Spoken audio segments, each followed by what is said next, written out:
Welcome to Women's Sports Weekly, where women's sports happens every day, but we talk about it once a week. I'm Carolyn. And I'm Danielle. Women's Sports Weekly is a podcast where we discuss the latest news, explore interesting stories, and share our love for women's sports. Follow us on Instagram, YouTube, and TikTok at Women's Sports Weekly Pod. Follow us and rate us on Spotify and Apple Podcasts.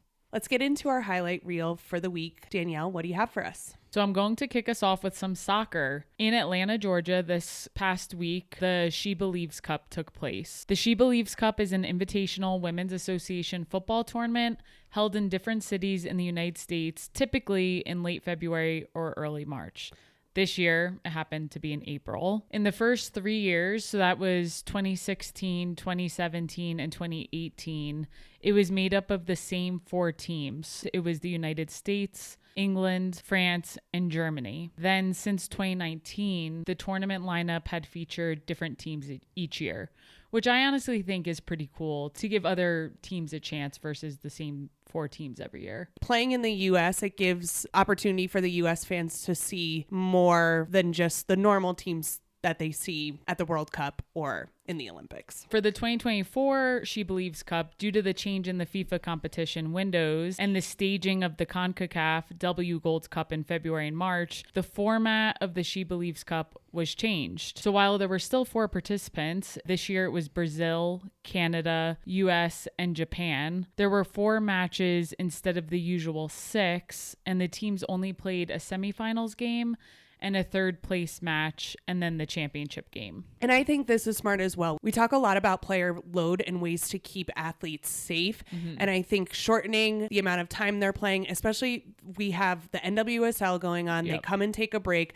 They do their international play. They go back to the NWSL. So I like that they're being mindful of how many games these athletes are playing and how much time they're playing. So this year, the tournament was held in Atlanta, Georgia, and Columbus, Ohio. This past Tuesday, April 9th, the United States beat Canada in what? Penalty kicks again. They just really like to make our heart race a little faster. After ending regulation with a score of 2-2, they eventually had to go into penalty kicks. And they didn't do any overtime for this cup. So there was no overtime. Once regulation ended, they went straight to penalty kicks. Sophia Smith on the U.S. scored both the goals for the U.S. to put it at 2. She had a really great game. She's so fun to watch, just in general. Exactly. As the Olympics come up, she's really putting her name in and saying, I need to be on that team. Then they go into penalty kicks, as we said. They were 3-3 after the first 5 penalty kicks. Typically, when you shoot penalty kicks, each team gets 5 shots. Here we go again. They're still tied after 5. So then they had to take additional kicks, which eventually led to them being 4-4. And then the U.S. finally won to make the final score after penalties 5-4. And we have to talk about Alyssa Nair. Oh my gosh. She's just been playing so great this year. Ever since they lost to Sweden in the World Cup, that one goal went in that she says she swears. To this day, she said, I saved that goal. I've been seeing a lot on Instagram. Like, I want something to click inside me. Like, that goal has changed Alyssa Nair because she's just been superhuman saving goals and penalty kicks since then. I feel like she just goes into a different dimension when she's ready for those penalty kicks. And you're playing against the top of the top. These are 2 teams that know each other, right? US and Canada, they played against each other a lot. They played in that super slippery match back at the CONCACAF Women's Gold Cup. They know where the goalies are going. They know where the shots are going. Not only do they play in international play, they also play against each other in club play. All of these people know each other. Yep. At one point, she blocked a shot. She went up. She made a shot. I love that too, that she shoots the penalty kicks. And then she goes back into the goal and blocks another shot. It is insane to me that she is able to do that. So US wins. It'll be interesting when they go into the Olympics because, as you always say, it's hard to beat a team three times. So now the US has beaten Canada twice. Canada's a very good team. I would be nervous to see them. However, the US women's national team is looking very good right now. Beating teams like Japan and like Canada are only confidence boosters heading into the Olympics, which I think is great. You have to give some credit to Twyla Kilgore, the interim head coach. This was her last game as the head coach for the U.S. She has done some amazing work to transition these players, get them ready, hopefully, for Emma Hayes. It will be interesting now that we have Emma coming in to see if there's any further changes, but Twyla Kilgore has done an amazing job and I think is really helping prepare them for the Olympics. Now Emma Hayes has 7 months to get the team looking how she wants it to look. A couple friendlies coming up before they head in. Whenever a coach transitions, it's always difficult because the players have to get to know the coaching style. The coach has to understand, as a former athlete, different players need different things from the coach. And if you don't know how to coach certain players, you're not going to get the most out of their potential, especially even at this level. So I do think it will be an interesting shift, and hopefully it's a quick shift because, as you mentioned, going into the Olympics, we don't really have much time to play around here. Anytime you get a new coach, it's a new system in place. They like to operate in a different way. They may like to move people into different positions. So to be versatile as a player, I think is going to be really important. This Olympic roster only holds 18 people. Wow. So usually in other tournaments, you hold 23. So it's going to be very important for the players to be versatile and to be able to adapt to change so they can get on this roster, which brings me into, although this is a little bit of old news, I wanted to bring up Corbin Albert, midfielder for the U.S. women's national team. Fans found some previous posts that she made on the internet reposting homophobic sermons. Also found a post of her liking a post that celebrated Megan Rapinoe being injured. Really disgusting stuff. I don't know how you ever cheer for someone to get injured. Yeah. That just feels like so shitty to me at the very base. She didn't apologize when they were found. She apologized after Megan Rapinoe came out and didn't name her, but said, there's no place for this. And there isn't. The hard part also is that Megan Rapinoe wore number 15 for the U.S. women's national team, and now Corbin is. It's just like, there's just layers to this. So she did eventually apologize. And then during the SheBelieves Cup, she didn't start where she had been starting in previous games in the CONCACAF. She came in late, both versus Japan and versus Canada.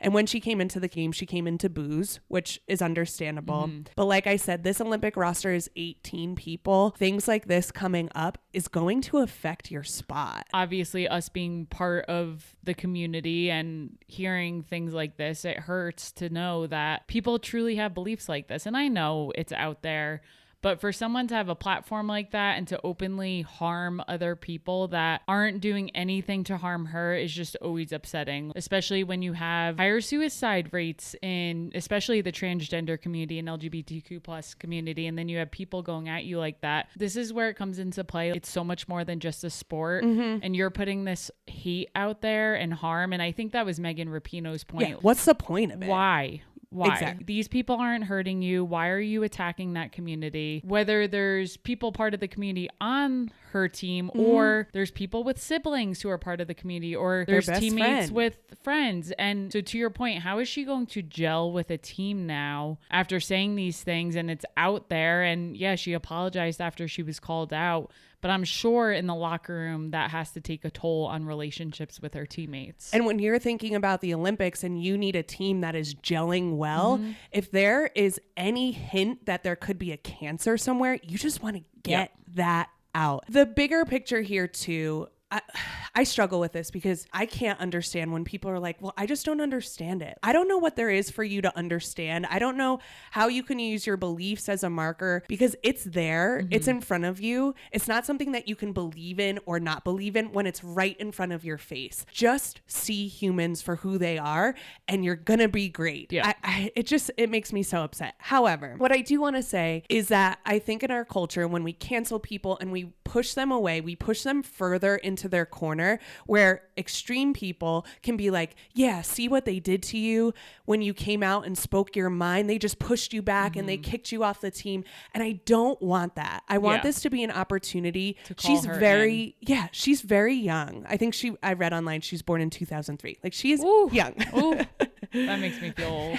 Anyone who's born after September 11th, I'm like, oh my gosh, you're young. And this could be a really great learning opportunity for you. So I hope And unfortunately, it so often falls on queer people to do this education, and it's not their job. And at the same time, if you care about your teammate and you care about their well-being and you care about them as a person, this is an opportunity to say, hey, you messed up, but let's have a conversation about it. And it doesn't just have to be the queer people on the team, right? Like it can come from the allies as well. And let's get you back on track. What are your values here that this is bumping up against? And where can we come to an agreement that we have similar values and you may interpret them a little bit differently, but hate is not welcome on this team. Yep. This U.S. women's national team stands up for so much equality. My hope is that she doesn't get pushed farther into a corner. I hope this is an opportunity for her to get called in and to learn a little bit. I agree. I'm not saying she should be kicked off the team. I'm not saying that there's no room for her to change or to learn. I 1000% agree. I hope people call her in, and I hope she does learn, because her lived experiences are,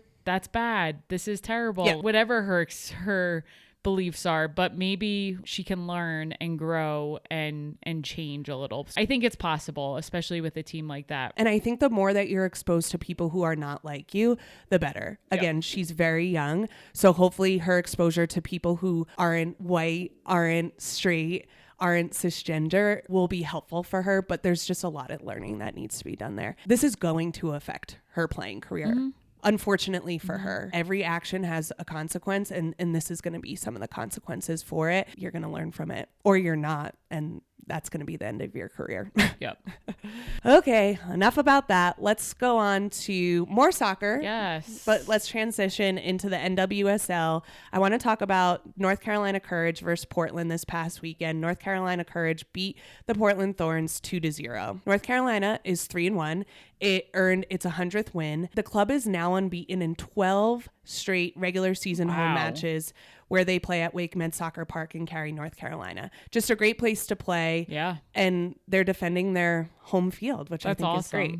Tyler Lucy led the Courage. She had a goal and she had an assist. So she had a goal at first, and then she had the assist for Haley Hopkins. Her assist was sick on that header. That was such a great goal. She was just doing all the things. That happened before the first half. They held them off for the entire second half. The Courage are off to their best start since 2018. And the Portland Thorns are struggling. They are currently 0-3-1. They have one tie, and they're sitting at the bottom of the league with just 1 point after 4 matches. And this is a good team. This is a team filled with U.S. women's national team players. This is a team that won the championship in 2022. They had the second best record in the league last year. They're just struggling to get off to a good start. Down the line, because of this point structure, it's going to affect them. I always wonder what's going on with teams, and I said it not too long ago in the locker room. I always come back to that, because it's, sometimes you look at a roster and you're like, there is no reason you should be losing. What is going on? It'll be interesting to see how they progress throughout the year. So a few more quick highlights. Back to basketball. So as we are recording today on Sunday, it is the day before the WNBA draft. By the time we release this recording, it would have already happened. But my point being is, Indiana Fever has the first pick. Everyone and their mother knows they are picking Caitlin Clark, because they would be absurd not to. So they've already announced this past week that they will have 36 nationally televised games this season, with the anticipation of them picking Caitlin Clark. What I think is cool about this is people have followed Caitlin Clark throughout her college career. The good thing about that is they're watching other teams every time they watch her play. Yep. So they realize how many great players and how many great teams there are out there. And I'm hoping that's what happens in the WNBA, because every time you watch Caitlin Clark on Indiana Fever, not only are you going to get to see her teammates like hello, Aaliyah Boston, who was just drafted last year, but now you're seeing every other team faced against them in the league. And hopefully this is a great thing for the WNBA moving forward. I know that Caitlin Clark is going to have a transitionary period when she gets to the WNBA. And I think she's going to put money in everyone's pockets. Yes. And it's interesting because a lot of the current WNBA players have had some words lately about, I think I don't know if jealousy is the right word, or some tension that all this attention has been on the college game this year. And sure. Caitlin Clark's coming to the draft. Angel Reese is coming to the draft. Camila Cardoso, Cameron Brink. And some of the WNBA players are like, we've been here. We've been here. And you're playing, I'll quote someone who said this, you look like a superstar playing against 18-year-olds, but just wait until you come to someone is. All right, good old Diana Taurasi has some words to say about some of the incoming players. So honestly, I think it creates some excitement around it as well, because there's a storyline here, right? Yes. You have Diana Taurasi has been in the league for a million years at this point, and she's pissed at how much attention these players are getting. So I honestly can't wait to watch Caitlin face off against someone like Diana Taurasi, who, talk about two competitors. They are going to go at it, and I just think it's going to be really fun seeing this unfold. Recently, a lot that's been said is current WNBA players have been talking about their quote unquote welcome to the W moments of like, oh, do you think you're so good? And then you come in and there's just this moment and you're like, oh shit. Kelsey Plum we're talks not in about, college anymore. Kelsey Plum talks about getting elbowed by Diana Taurasi after she had just asked like, hey, how's the family? Yep. So really fun and excited to see that. So excited for some nationally televised games this year. At Iowa, Caitlin Clark's jersey is going to be retired. That was also announced this past week. So some really amazing things. And then we're watching Saturday Night Live, and who pops up but Caitlin Clark. I love this so much. So I've been getting pissed because Michael Che, and you love Weekend Update. Like, Weekend Update is my favorite even part. If we miss SNL, you're always like, okay, we got to fast forward and watch Weekend Update the next day or whatever it might be. And Michael Che is known for pushing the boundary a little bit. I think he was missing the mark the past couple weeks because he was making sexist jokes, but they just weren't very true. And jokes are really funny when they're based in truth. And so he was making these jokes, and it just felt like they were 10 years old. And is he what was the doubling jokes down. Like this was weeks leading up of jokes. I think they were getting some pushback, and instead of him going the opposite direction, he literally just kept doubling down with his jokes, and he just kept making jokes about how no one watches women's sports, this and that. So Caitlin Clark shows up. I thought she did a fantastic job. I thought it was so funny. Do you think she actually wrote the jokes that Michael Che had to say? I think Colin Jost wrote those. Okay. That would have been pretty good. But the skit, if you haven't seen it, I would highly recommend watching it. But Caitlin got to go up against him and make him read some jokes that were really funny. Yes. About jokes that she wrote, they said. In the past, you've seen after the Kansas City Chiefs football team won the Super Bowl, like Travis Kelce has been on this and that. So to see a women's college basketball player on Saturday Night Live, I think is just so cool. It just feels like we're headed in the right direction here. Shout out to her agent, because her media tour right now has been spot on. She's getting up on SNL. She's making jokes. She gave Michael Che a signed apron. Just throw it back in his face. She's giving credit where credit is due while she's called out a lot of former WNBA players that helped open the door for her. I think SNL actually does a good job of this. They've done this with Pete Davidson in the past, where Pete Davidson had made some disparaging comments about a political figure. They brought the political figure in. They saw them shaking hands and kind of just making jokes off of the jokes, which I think goes a very long way. Michael Che at the end said, oh, thanks for the signed apron.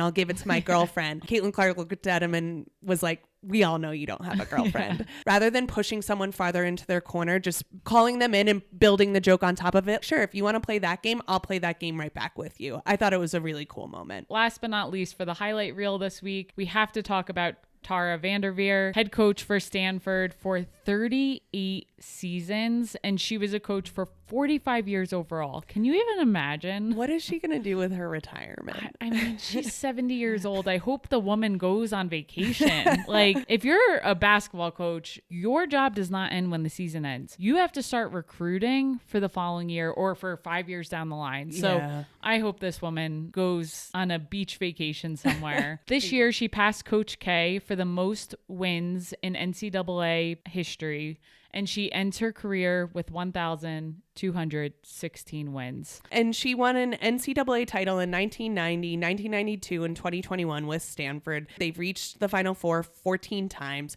She is a legend. Yes. She doesn't get enough credit. It's just a really great end to a great career. Shout out to Tara. I hope you get some vacation time now that you're retiring. And it will be interesting because the transfer portal has been going off recently.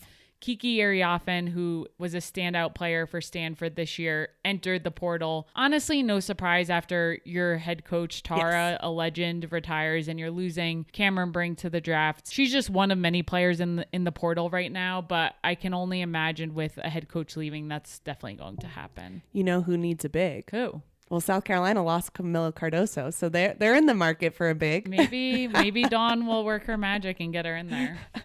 Okay, Danielle, for our deep dive this week, we have a lot of players now. With basketball season ending, a lot of seniors are now transitioning into what I call NARP life. Do you know what NARP life is? Non-athletic regular person. I'm very familiar with the term. I think it's a really hard transition, and I wanted to talk a little bit about our experiences transitioning from playing a college sport to going into NARP life. So can you tell us a little bit about your transition from playing basketball and then going into a regular person life? Yes. As hard as this might be to believe, I was not drafted for the WNBA after my college career. Crazy. I know. Most athletes aren't.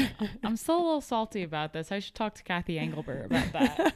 Growing up, I played every sport I could. Mm-hmm. In high school, I played 3 sports. A lot of seasons overlapped with each other. I never really had an off season, which I lived for. I loved always being busy in my sports. It's how I made my friends. Yep. It's what kept me out of trouble. It's what I loved doing. So college basketball, I only played 1 sport in college. When you're a college athlete, that season is pretty much all year round because even during the off season, you have training plans to follow. You're doing pickup. You have your strength and conditioning training. So I felt like my cup was always filled in that department. And if you weren't training, good luck playing next year, right? You always had to get better. After my senior year, after our last game, it was a huge transition for me. First of all, I was in student teaching, which was very difficult. I was teaching full time. So I wasn't going to college classes my final semester of senior year. I was teaching, going in just like when every other teacher does and teaching a full day, leaving, going to practice, this and that. So basically what I'm trying to say is I was extremely busy, always had stuff going on. When basketball ended, I was like, what do I do now? Mm-hmm. Teaching is going to be my life. And you're like, this teaching was fine when I got to go to basketball practice after, but is teaching really what I want to do now that it's just that? Yeah. And it might sound dramatic, but I felt like a part of my life was ending because it was. Sports was everything to me. And again, wasn't going pro. So I had to figure out, how do I still get what I got out of sports as an adult? And it probably took me over a year to figure that out, to be quite honest. Well, I think it took 7. So yeah, I mean, it's not easy. I somehow forgot how to work out. Like I just didn't know how to structure my workouts. I didn't know what I wanted to do. What was I training for? I naturally made unhealthier decisions, was going to the bar more. Especially when you have a little bit of school left and you're done playing, you're like, oh my God, I get to be a regular person. Let's party. Yeah. But I went on like a 13-day bender to end my senior year. Literally drank for 13 days straight, felt extremely ill. And I was like, I can't live like this. No. Like, well, I'm glad you figured that out. Yeah, right. Because some people would be like, I can live like this. So oh my God, it was so bad. Anyways, it was really hard. I remember running my Tough Mudder 2 months after basketball season, which I already said I wasn't consistently working out. I literally felt like I got hit by a bus. I ran it with Lindsay, who was just here visiting us, and my dad. I just really just felt a general loss. And you go from having this very clear goal that is almost set for you in a way. Get prepared for basketball to go win games. Yep. And now it's like, get prepared for what to go do what? Yeah, it was really a challenge. Graduated college. Like I said, it took me a while to figure out. Luckily, I was asked to join an adult softball league, which eventually we met at this adult softball league, which was really fun. But it was like, oh, I can still make friends playing sports, even if it's recreation. Yeah. I'm not saying I was training for this softball league. It was a bar softball league, but still, it was still fun to know, oh my gosh, I can still play games twice a week. And there's like-minded people out there. Yes. So definitely met friends through that way. And you and I currently play in a softball league. So continuing that is really helpful. I needed to find some structure in my life. When I started teaching, I think I went 2 to 3 months with just not working out. Mm-hmm. And I remember thinking, I need to get back to a structured workout because I just didn't feel good about myself. I wasn't I feel like my brain doesn't function as well when I'm not taking care of myself in that way. So started to kind of figure out what I wanted to do. I feel like that's so common for athletes as well. They go from this very structured thing to something unstructured and then eventually have to find their way back because they know that the structure is really healthy for them. Not for nothing, but your first year of teaching, I'm not a teacher anymore, but I was for a year, is horrendous. And shout out to the teachers out there. Seriously, I don't know how you all do it, but would wake up at the crack ass of dawn to start doing work for school, get to school super early, go to school. I coached 3 sports my first year. Oh my gosh. Would go home and then had a grade and lesson plan for the next day. And I'd be up to like midnight. I was like, when do I work out? I don't know. And making pennies all at the same time. Literally. I don't even want to talk about it. So anyways, fast forward a little bit. I finally met you. Thank God. And thank God.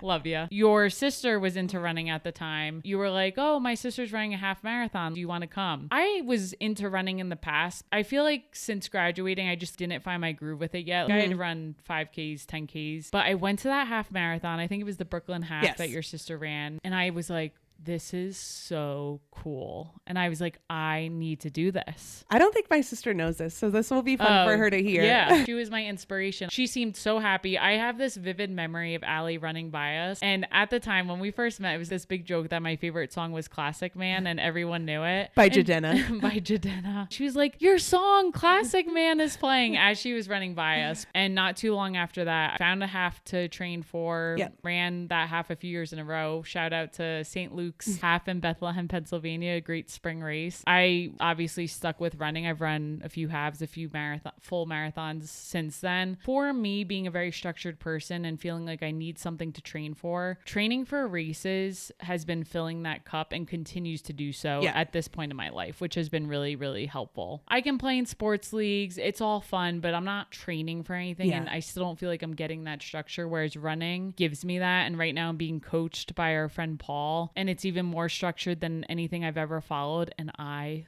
love it. Do you think it's healthy? Do you think you have a healthy relationship with running now? I think so. I think sometimes I'm a little too anal about getting things done a certain way. But I think I've gotten to a point where I know if I'm tired or feel something hurting, I can take a day off. I've been forced to take a week off here and there. So I think I have a healthy relationship. I can finally be in a place where I eat whatever I want, and I think about food as, okay, what's going to fuel my runs? And when I don't eat in a way that is going to fuel my runs, I feel it. And do you think you're mentally better now than you were mentally with how you dealt with basketball? 1000%. I still have anxiety dreams about basketball. I literally woke up the other morning and told you, I have these like dreams where I'm in the locker room, ready to go out to play the game. As the whole team is going out to play the game, I realize I'm in flip-flops or Uggs and I have to put my shoes on, but I can't find my socks and I can't find my shoes, and the game's going to start and I'm supposed to be a starter. Anyways, I'm curious to hear your thoughts. We've talked about this. You've played college softball. You also were a 3-sport athlete. In high school, we played the same sports. What was your transition like from being a college athlete to NARP life? And not for nothing, you played at the Division I level, so very intense. You had a lot going on, so definitely curious to hear how that transition was. It was interesting because when I finished playing high school, I said, I'm done playing softball. I'm going to go to a big school. I don't think I want to play. I want to just be a regular person. I want to create my own thing for myself. I got to South Carolina and I was like, I miss it. I walked onto the team, made it onto the team. I never actually played. Playing is a strong word, but I was part of the team, did all the things that every other player did. That's even harder, honestly, if you're grinding it out every day and not getting minutes or innings in a game. In sophomore year, I saw the writing on the wall. I was like, I'm never going to actually play for this team. Is this what I want to be doing? I already had 1 knee surgery. Little did I know I needed another knee surgery on the way. I just knew that it was never going to happen for me. And I was like, let me cut my losses now and see if I can enjoy college in a different way. The transition for me was really hard though. It was hard for me because I still love softball so much. And honestly, I just did not have the talent in order to compete. I worked so incredibly hard and it wasn't enough. And it really messed with my head. So that transition off, my friends were still playing on the team. I had so much of my identity in sports. It's what I could talk about with other people. It's how I found confidence in myself. My confidence in myself at that moment was very dependent on external validation of how other people said I was doing, of what the stats sheet said I was doing. We talked about in episode 8 the value of self-esteem among athletes who play sports. I think for me, it personally changed where I had a lot of self-esteem while I was playing. And then after I stopped playing, I felt like I didn't know where to find my self-esteem because I couldn't measure myself up against anything. In softball, you have stats, you have practice every day, you have a lineup where you see right where you are.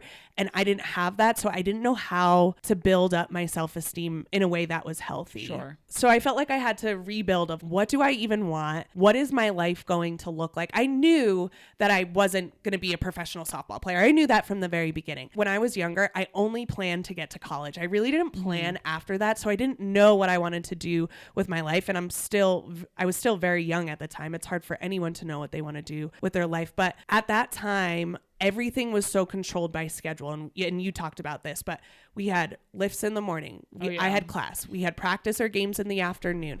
Everything was so scheduled. I had a nutritionist who was telling me what to eat. We had a sports psychologist that I could go and see and talk through things. To the minute, my day was planned out and all of that went away. What am I here to do? So I always like to plan things. I was like, okay, I'm going to study abroad. So my senior year, I decided to study abroad. But right before my senior year, my girlfriend and I broke up at the time. She was my first love, the person I came out with, and it rocked my world. On top of that, I had just stopped playing softball. And looking back now, I realized that it was a real loss of control for me. Yeah, those are huge life transitions and life things that happened at that time. Yeah. And I went from having a regimen and knowing exactly where I needed to be and when, and then to not having one. I went from being in a relationship to it ending. And then I went right into Italy where I didn't know the language. Jeez. I didn't know anyone there. And I just felt very out of control. And so I personally look for ways to control a very uncontrollable situation. And I think sports also gives you this false sense of control because you feel like you have a little bit of power over how you're moving and grooving. And you really don't. No. It gives you that false sense. And then I just felt very out of control. And then at that point, I really started to have a really strange relationship with food and was trying to control that in certain ways. And my mental health went way down. And it took me, I dug myself into such a deep hole that it took years for me to unpack that, years of therapy to unpack the relationships that I had with other people, the relationship that I had with myself, the relationship that I had with food. How do I build up confidence within myself where I don't have to seek external validation in order for me to feel good about myself? That had to have been really hard. I can't imagine in the middle of my college career quitting and being like, now what? Because you are so young. College kids are supposed to be adults, but you are so young. Now that we're X amount of years out of college, I am a completely different person. I'm sure I didn't know you in college, but based on conversations we had, you're a completely different person. And to be in that and just have to figure it out, and then you go to a different country and you just figure it out. I can't imagine what that was like. It was difficult. And one of my values now is community. And so my softball community got taken away. And I chose that. And I made that decision, but it was taken away. Doesn't make it easier though. Exactly. And then my relationship ended, and the community that I had within my relationship, all the friends that we had made together, that was taken away. And then I was plopped into a different country where I was forced to make community, and I did. It was just a really low point for me, and I'm so thankful for therapy and so thankful that I reached out to people and said I need help. And I think that it's so important to do if ever you're feeling low or ever. Actually, I think therapy is so important anytime you're going through a transition. We talk about it all the time. We have gone to therapy separately. We've gone to therapy together. I know for me personally, anytime I'm going through a transition period, I need to be in therapy to make sure that I'm taking care of myself. I would never change a thing about me participating in sports, me playing at the Division I level. We do need to provide more support to our student athletes who are facing that transition. 1000%. There should be a class on that. Life after sport. It is no joke. Yes, like NARP 101 is what we need. I think people would be more inclined to go to my titled class. It's true though, because most athletes do not go professional. In order to be a good athlete, you have to put everything into it. You can't have another job. You can't really do any other things. I know when you're playing a Division I sport, especially, they'll be like, you can't do that major if you want to play this sport. You have to choose. It doesn't really allow for people to have other hobbies and interests if you want to be very good at your sport, which I understand. And also, how do we then transition our athletes that they know that their sport is not their full identity? You can be multidimensional, and that is a-okay. And actually, you need to be multidimensional because this sport is not always going to be there, and you're not always going to be able to get your confidence from that sport. What do you think it is that kind of fills your cup in a way that softball used to fill your cup? I think it's a couple of things. I'll come back to my value of community. I love being in community with other people. So I find ways to do that. And so now it looks like I teach yoga, but I have such a great yoga community around me that gives me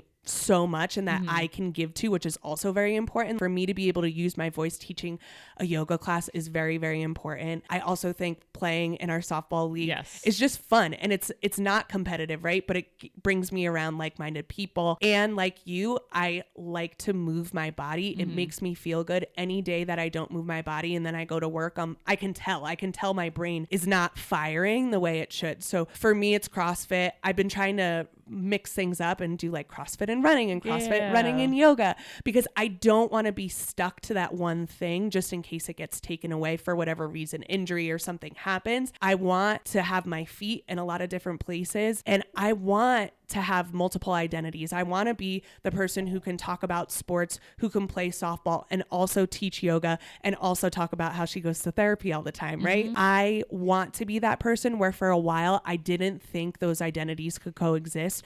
So for me, it's really about diversifying. That makes me feel good. My mental health now compared to when I was in college is so much better. Same. And I think it comes with age. And I also think it comes with me wanting to do the work and willing to show up and examine where things could have gone better and examine my feelings and actually sit with my feelings and feel my feelings. For me, it's very difficult to do, but it's come a long way. I love that we both come from an athletic background and we're both still very competitive, even with each other, which I love. It's refreshing to know we can still play softball. And even though it's not a competitive league, we're still competitive. I'm pretty sure the year we met, when we first playing together, I was still throwing my glove on the ground if I made an error in the middle of the game. Like, still, when you make errors, you get to this dark place that I'm just gonna leave her be for some moments because she needs to work through that.